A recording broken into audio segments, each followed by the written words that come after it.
Hay una fotografía que ya no existe más, al menos no en ningún archivo al que puedas acceder. Mostraba a una joven con un vestido de novia frente a una casa de campo, en algún lugar rural de Kentucky, su vientre ligeramente hinchado bajo el encaje blanco. Sus ojos estaban vacíos, no tristes vacíos, como si alguien hubiera metido la mano en su cráneo y quitado lo que hace que una persona se reconozca en el espejo. La fotografía fue tomada en agosto de 1945, 3 días después de que Japón se rindiera. Su nombre era Opal Pritchard, y para cuando se tomó esa fotografía ya había estado embarazada 4 veces. Tenía 17 años. El hombre que estaba junto a ella en la foto era su esposo, su tío, y si sigues la línea de sangre, lo suficiente también su primo segundo. Su nombre era Dalton Pritchard y él también tenía 17 años. Esta no es una historia sobre la ropa sucia del sur profundo. Es una historia sobre lo que ocurre cuando una familia decide que prefiere desaparecer dentro de sí misma antes que dejar entrar al mundo exterior. Es una historia sobre los Pritchard, y al final de esto desearás no haber escuchado ese nombre. La familia Pritchard era dueña de 300 acres en el condado de Breath, Kentucky, un lugar tan remoto que incluso durante la Gran Depresión, los inspectores del gobierno rara vez llegaban hasta allí. La tierra había estado en la familia desde la década de 1820, pasando de generación en generación, con un fervor casi religioso. Pero en algún momento algo cambió. Los Pritchard dejaron de casarse fuera de la familia, no por ideología, no por creencia, sino porque estaban convencidos, genuinamente convencidos, de que su sangre era demasiado valiosa para diluirla. Para 1900 cada matrimonio en la línea Pritchard era entre primos primeros o segundos. Para 1920 habían comenzado a casar tíos con sobrinas. Para 1940 el árbol genealógico ya no se ramificaba. Se cerraba sobre sí mismo como un lazo. Opal nació en 1928, hija de 2 primos segundos que a su vez eran hijos de hermanos. Si intentaras trazar su ascendencia encontrarías los mismos 12 nombres, repitiéndose una y otra vez, regresando a lo largo de 5 generaciones como una cámara de eco genética. Nunca fue a la escuela. Ninguno de los niños Pritchard lo hizo. Las madres les enseñaban a leer apenas, y les enseñaban otra cosa, que el mundo exterior era veneno, que cualquiera que no fuera un Pritchard era una amenaza para la pureza de la familia, que si alguna vez dejaban la granja serían devorados por un país que no los comprendía. Cuando Opal cumplió 13 años nunca había visto un médico, nunca había ido a un pueblo, nunca había hablado con alguien que no estuviera relacionado con ella por sangre. El complejo Pritchard, porque eso era realmente, consistía en 4 casas, un granero, una capilla que ellos mismos habían construido, y un cementerio donde cada lápida tenía el mismo apellido. Vivían allí 23 personas en 1941. 11 eran niños. 6 de esos niños tenían deformidades visibles, paladares hendidos, espinas torcidas, dedos fusionados al nacer. Un niño llamado Ezra no podía hablar no porque fuera mudo, sino porque su lengua estaba mal formada, demasiado gruesa para su boca. La familia lo llamaba la marca de Dios. Creían que las deformidades eran señales, pruebas de que su línea de sangre era sagrada, que estaban siendo probados por un poder superior. No veían las cojeras, las convulsiones, las miradas vacías como consecuencias. Las veían como sacrificios, el precio de la pureza. La madre de Opal, Ruth, había dado a luz a 9 hijos. Solo 4 sobrevivieron más allá de la infancia. Ruth era hija de un hombre llamado Silas Pritchard y su sobrina Mary. Silas se había casado con Mary cuando ella tenía 14 años. A los 16 ya había perdido a sus 2 primeros bebés, ambos nacidos muertos, ambos con cráneos que no se habían formado completamente. El tercer hijo vivió 6 días. La cuarta, Ruth, sobrevivió, pero era pequeña, enfermiza, propensa a desmayos y dolores de cabeza violentos que la dejaban postrada durante semanas. Cuando Ruth cumplió 15 años, la familia decidió que era hora de que se casara. Su esposo era el hermano de su madre. Su nombre también era Silas, tenían el mismo abuelo. Esto no era un secreto, no era vergonzoso para ellos. Era tradición. Los Pritchard llevaban registros meticulosos, notas escritas a mano de cada nacimiento, cada matrimonio, cada muerte. Rastreaban las líneas de sangre como otras familias rastrean el ganado, y en esos registros se ve el estrechamiento, el endurecimiento. Generación tras generación el acervo genético se reducía, hasta que era menos un estanque, y más un charco estancado y venenoso, del que nadie tenía el valor ni la claridad para salir. Cuando el gobierno se acercó en 1935 durante un proyecto de censo rural, los Pritchard se escondieron, metieron a sus hijos en el sótano de raíces y esperaron en silencio hasta que los trabajadores del censo se fueron. Uno de los trabajadores escribió en su informe Familia no cooperativa: posibles retrasos del desarrollo observados en menores, se recomienda seguimiento, no se realizó ningún seguimiento. El condado tenía problemas mayores. Los Pritchard permanecieron enterrados en esas colinas invisibles para un país demasiado ocupado, saliendo del colapso económico, para preocuparse por una familia extraña que no quería ser encontrada. Y en esa invisibilidad se pudrieron. Opal conoció a Dalton cuando tenía 12 años. No que conoció sea la palabra correcta. Se habían conocido toda su vida. Dalton era el hijo del hermano menor de la madre de Opal, lo que lo convertía en su primo primero una vez removido. Pero en la familia Pritchard, esas etiquetas ya no significaban mucho. Las ramas se habían enredado tanto que todos eran primos, entre sí de al menos 3 maneras distintas. Dalton había nacido con un pie torcido girado hacia adentro, obligándolo a caminar con un paso irregular y tambaleante, que lo hacía parecer mayor de lo que era. Tenía ojos azul pálido tan claros, que eran casi grises, y una mandíbula que no encajaba del todo con su rostro, como si su cráneo se hubiera comprimido un poco durante el desarrollo. No hablaba mucho. Tampoco Opal, en la familia Pritchard. El silencio no era raro, era supervivencia. Cuando Opal cumplió 13 años, los ancianos, su abuelo, 2 tíos abuelos y su padre, decidieron que ya era lo bastante mayor para tener hijos. Así lo dijeron. No lo bastante mayor para casarse, lo bastante mayor para tener hijos. La familia se estaba reduciendo, la mortalidad infantil aumentaba. Necesitaban nueva sangre, excepto que no querían nueva sangre. Querían su sangre concentrada, destilada pura. Así que eligieron a Dalton. Él tenía 15 años. La boda se celebró en la capilla, un domingo. Por la mañana de junio de 1941, no hubo invitados fuera de la familia, ni predicador del pueblo. El abuelo de Opal ofició la ceremonia. Ella llevaba un vestido que su abuela había cosido con cortinas viejas.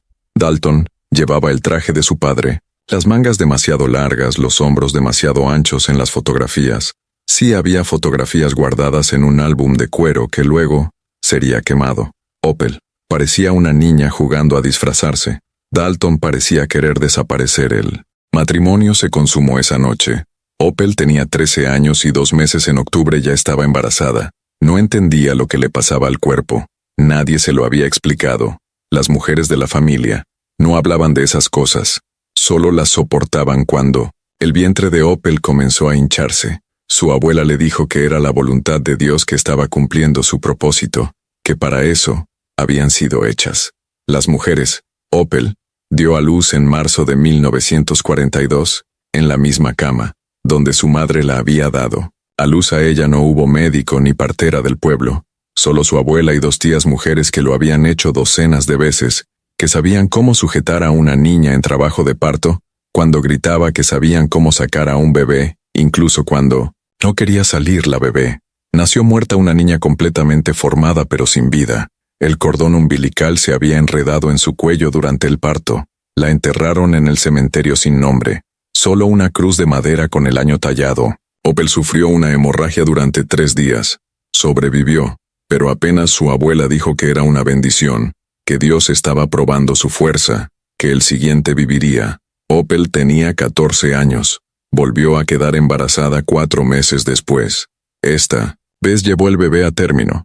Un niño vivió 16 horas, nació con un defecto cardíaco, un agujero entre las cavidades que ningún médico rural podría haber reparado, incluso si hubieran sabido que existía. Se puso azul a los pocos minutos de nacer, sus pequeños labios oscureciéndose mientras su cuerpo no lograba obtener suficiente oxígeno en la sangre. Lo llamaron Samuel, por el bisabuelo de Opal. Lo enterraron junto a su hermana. Opal no lloró, no porque no sintiera nada, sino porque, en lo más profundo de su interior, algo se había apagado, un mecanismo de supervivencia. La parte de su mente que procesaba el dolor simplemente había dejado de funcionar. Tenía 15 años. El tercer embarazo llegó en la primavera de 1943. Para entonces el cuerpo de Opal estaba destrozado, estaba desnutrida. La dieta de la familia consistía principalmente en harina de maíz, papas, y lo que pudieran cazar o atrapar. Pesaba 42 kilos. Sus dientes se estaban pudriendo.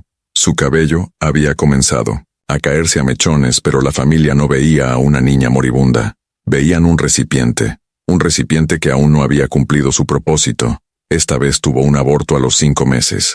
El bebé salió en pedazos durante el transcurso de una noche, pequeño, húmedo y mal formado. Opel se desmayó del dolor cuando despertó. Su abuela estaba quemando los restos en la estufa de leña, sin entierro, sin ceremonia, solo cenizas. Dalton, por su parte, se había convertido en un fantasma apenas. Miraba a Opel. Dormía en el granero la mayoría de las noches. No por crueldad, sino por algo peor, indiferencia. Le habían dicho que era su deber, y lo había cumplido. Lo que pasara después no era su problema. Los ancianos lo elogiaban, le decían que era fuerte, que estaba continuando la línea familiar, pero se le notaba en los ojos la misma vaciedad que había echado raíces en Opel. Eran 2 niños interpretando papeles que no entendían, atrapados en un guión escrito mucho antes de que nacieran, y luego llegó 1945. La guerra terminó. El mundo fuera de la granja Pritchard estalló en celebración. Los hombres regresaron a casa. Las familias se reconstruyeron. El futuro se abrió como un huevo, derramando luz en lugares que habían estado oscuros durante años, pero en el condado de Breath, en 300 acres de tierra que el tiempo había olvidado, nada cambió. Opel volvió a quedar embarazada. Su cuarto embarazo tenía 17 años. Dalton tenía 17 años. Y esta vez que Dios la ayudara. Esta vez el bebé vivió, una niña nacida en agosto, una semana después de la rendición japonesa. Tenía todos sus dedos, todos sus pies, respiraba por sí sola. La familia lo llamó un milagro. La nombraron Virtue, porque creían que eso representaba prueba de que su camino era correcto, de que la sangre seguía siendo fuerte, de que Dios había recompensado su fe. Pero Virtue no estaba bien. No realmente estaba viva. Sí, respiraba, comía, pero cuando tenía 6 meses, ya era evidente que algo andaba mal. No seguía el movimiento con los ojos. No respondía al sonido cuando su madre la sostenía. Su cuerpo permanecía flácido como una muñeca de trapo. La familia se decía a sí misma que solo era lenta, que se pondría al día, que Dios obraba de maneras misteriosas, pero Opel lo sabía, en la parte de su mente que no se había apagado del todo. Sabía que su hija estaba rota, y que era por la sangre. La misma sangre que la familia había pasado un siglo protegiendo, se había convertido en veneno. Cuando Virtue cumplió 2 años, aún no podía sentarse sola. Emitía sonidos bajos, gemidos guturales, pero ninguna palabra. Tenía convulsiones pequeñas al principio, solo temblores que hacían que los ojos se le pusieran en blanco. Luego, más grandes, violentas convulsiones que la dejaban jadeando y con los labios azules en el suelo mientras la familia rezaba sobre ella. No la llevaron al médico. No pidieron ayuda, porque ayuda significaba forasteros, y los forasteros significaban preguntas, y las preguntas significaban exposición, y la exposición significaba el fin de todo lo que los Pritchard habían construido. Así que Virtue sufrió, y Opel la vio sufrir, y algo dentro de Opel, algo que había estado agrietado y dormido durante años, finalmente se rompió en el invierno de 1947. Opel intentó huir. Envolvió a Virtue en una manta, tomó 3 frascos de conservas del sótano y caminó. Solo caminó. No tenía un plan. No sabía dónde estaba el pueblo más cercano. Solo sabía que no podía quedarse. Avanzó 6 millas antes de que Dalton la encontrara. Él no la arrastró de vuelta. No gritó. Solo se quedó allí en ese camino helado, su pie torcido hundiéndose en el barro, y dijo: «No puedes llevarla. No vuelvas. No eres mi esposa. Solo no puedes llevarla». Porque Virtue ya no era la hija de Opel, pertenecía a la familia. Era una prueba, una evidencia de que la línea de sangre podía continuar, incluso si continuaba rota. Opel regresó. ¿Qué opción tenía? Tenía 17 años, sin dinero, sin educación, sin identidad legal, fuera de los registros familiares. Pritchard nunca había visto un certificado de nacimiento, nunca había sostenido una tarjeta de seguro social. Para el gobierno de los Estados Unidos, Opel Pritchard no existía. Era un fantasma, y los fantasmas no pueden huir si sigues escuchando. Ya eres más valiente que la mayoría. Virtue murió 3 meses después, pulmonía. Sus pulmones se llenaron de líquido y se ahogó en su propia cama, su pequeño cuerpo temblando mientras Opel la sostenía y le rogaba a Dios por algo. Cualquier cosa que no llegó, la enterraron en el cementerio. Otra cruz de madera, Otro año tallado en la veta. 1950. Tenía 4 años, y con su muerte, algo en la familia Pritchard finalmente cambió. No culpa, no vergüenza, sino miedo. El tipo de miedo que llega cuando te das cuenta de que tu gran experimento está fallando, que la pureza que has perseguido es en realidad la extinción con otra máscara. Los ancianos convocaron una reunión. Esto no ocurría a menudo, tal vez 2 veces por década, y solo cuando algo amenazaba la supervivencia de la familia, se reunieron en la capilla todos los hombres adultos y las mujeres mayores sentados en bancos de madera bajo una cruz tallada en 1847. Opel no fue invitada, tampoco Dalton. Ellos eran el problema que se discutía, no participantes en la solución. La reunión duró 4 horas. Cuando terminó la decisión, estaba tomada. Opel lo intentaría. De nuevo tenía que hacerlo. La familia se estaba muriendo en los últimos 10 años. Habían tenido 14 nacimientos. 9 de esos niños estaban muertos. De los 5 que sobrevivieron, 3 tenían discapacidades graves. Un niño no podía caminar, otro no podía alimentarse. Solo una niña llamada Patience había nacido sin ojos, solo piel lisa donde debían estar las cuencas. Las paredes genéticas se cerraban, y todos podían sentirlo, incluso si nadie lo decía en voz alta. Pero Opel dijo que no por primera vez en su vida. Dijo que no en voz alta, no de forma dramática. Simplemente miró a su abuelo, el hombre que la había casado con Dalton, el hombre que había orquestado cada unión en la familia durante los últimos 40 años, y dijo: no puedo. 2 palabras. Eso fue todo lo que hizo falta. El rostro de su abuelo se puso rojo. Su padre se levantó con los puños apretados. Su abuela comenzó a llorar, diciendo que Opel estaba rechazando el plan de Dios, que estaba traicionando a la familia, que era egoísta y estaba rota y equivocada. Pero Opel no se movió solo. Se quedó allí esta chica de ojos vacíos que había enterrado a 4 hijos antes de cumplir los 19, y se negó. La encerraron en el sótano durante 3 días, sin comida, solo agua, oscuridad, y el olor a tierra presionando desde todos los lados. Era castigo, pero también estrategia. Pensaban que el aislamiento la quebraría, que saldría arrepentida, dócil, lista para cumplir su deber. Pero algo había cambiado en Opel. Tal vez fue sostener el cuerpo de Virtue mientras se enfriaba. Tal vez fueron las 4 tumbas con su nombre tallado como madre. Tal vez fue solo agotamiento de ese que se vuelve indistinguible. De la claridad cuando la dejaron salir aún dijo que no. Dalton, mientras tanto, había dejado de hablar por completo. Trabajaba en los campos, comía en silencio, dormía en el granero. Algunas noches, Opel lo veía de pie al borde del cementerio mirando las cruces. Tenía 19 años y parecía de 40.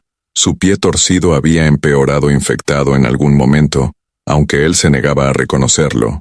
Ahora cojeaba con un bastón que había tallado él mismo. Cada paso era una agonía visible. La familia hablaba de buscarle una nueva esposa, otra prima, otro recipiente. Pero el grupo era tan pequeño. Ahora solo quedaban 3 chicas en la familia, menores de 20. 2 de ellas eran sus hermanas. En 1951, ocurrió algo que nadie había previsto. Un desconocido llegó a la granja, un topógrafo del estado, marcando tierras para una posible expansión de carretera. Tocó la puerta de la casa principal, portapapeles en mano, y pidió hablar con el propietario. El abuelo de Opel lo recibió en el porche. No lo invitó a pasar, no le estrechó la mano. Solo se quedó allí silencioso con el rostro de piedra, hasta que el topógrafo se sintió incómodo y se fue. Pero el topógrafo había visto algo. Había visto a Opel por la ventana, su rostro demacrado, y golpeado sus ojos siguiéndolo como una prisionera, vigilando a un guardia. Había visto el cementerio, con sus docenas de cruces idénticas. Había visto a los niños, los que podían caminar, dispersarse como conejos. Cuando su coche se acercó, el topógrafo presentó un informe al condado no urgente, solo una nota en un archivo que probablemente se quedó en un cajón durante meses, pero alguien finalmente lo leyó. Una trabajadora social llamada Margaret Fielding, una mujer de unos 50 años que había pasado 20 recorriendo los bosques de Kentucky, tratando con familias que el gobierno había olvidado o ignorado. Había visto pobreza, había visto abuso, había visto niños viviendo en condiciones que te enfermarían, pero algo en el informe del topógrafo la inquietó. La frase que él había usado: la familia parece aislada hasta el punto de ser preocupante. Posible negligencia, O algo peor. En marzo de 1952, Margaret condujo hasta la granja Pritchard con un sheriff del condado llamado Earl Hobbs. No llamaron antes, simplemente aparecieron los Pritchard. Los vieron venir desde media milla de distancia. Para cuando Margaret llegó a la casa principal, todas las puertas estaban cerradas, todas las ventanas con postigos. Parecía abandonada. Margaret tocó. No hubo respuesta. Volvió a tocar más fuerte esta vez y gritó: «Somos del condado. Solo queremos hablar, aún nada». Earl sugirió irse, volver con una orden, hacerlo correctamente. Pero Margaret tuvo una sensación, de esas que te dicen que algo terrible se esconde tras una puerta cerrada. Caminó hacia la parte trasera de la casa y encontró a Opal, sentada en los escalones del porche, desgranando guisantes en un cuenco metálico. Opal levantó la mirada por un momento. Ninguna habló. Luego, Margaret dijo: «¿Estás bien, cariño?» Y Opal, que nunca había sido llamada cariño en toda su vida, que nunca había sido tratada como una persona en lugar de un propósito, empezó a llorar, no fuerte, no histérica, solo lágrimas silenciosas constantes resbalando por su rostro. Mientras se sentaba con el cuenco en el regazo, Margaret se sentó a su lado. Earl se quedó junto al coche nervioso, observando las ventanas por si había movimiento, y Opal empezó a hablar. No en oraciones completas, no de forma ordenada, solo fragmentos, pedazos de una historia que no tenía sentido, hasta que los juntabas y te dabas cuenta de que estabas viendo una pesadilla. Le contó a Margaret sobre Dalton, sobre los bebés, sobre el cementerio, sobre el árbol genealógico que se doblaba sobre sí mismo, como un lazo. Le habló de Virtue, de las convulsiones de sostener a su hija, mientras se ahogaba en sus propios pulmones. Le habló del sótano de las reuniones de los ancianos, que decidían quién se casaba con quién vivía y quién moría, quién importaba y quién no. Y Margaret, que creía haberlo visto todo, se quedó allí sintiendo que el estómago se le volteaba, porque esto no era solo negligencia, no era solo pobreza o ignorancia, era algo sistemático, deliberado. Una familia que había convertido su propia sangre en arma, y la llamaba fe. Margaret trató de convencer a Opal de que se fuera con ella. Ese mismo día se ofreció a llevarla al pueblo, a conseguir atención médica, a ayudarla a empezar de nuevo. Pero Opal negó con la cabeza. «No me dejarán ir», dijo. No puedo irme, sino no me dejarán, como si fuera una posesión, como si escapar ni siquiera fuera una posibilidad que se le permitiera considerar. Margaret le prometió que volvería, que traería ayuda, que Opal no tenía que vivir así. Pero cuando Margaret regresó 2 semanas después con una orden judicial y un ayudante, los Pritchard se habían ido. Todas las casas estaban vacías, el granero despejado, incluso la capilla había sido desmantelada, los bancos arrancados, la cruz retirada. Lo único que quedaba era el cementerio, docenas de cruces, todas con el mismo apellido, de pie en silencio en la tierra de Kentucky, como marcadores de una familia que se había enterrado a sí misma.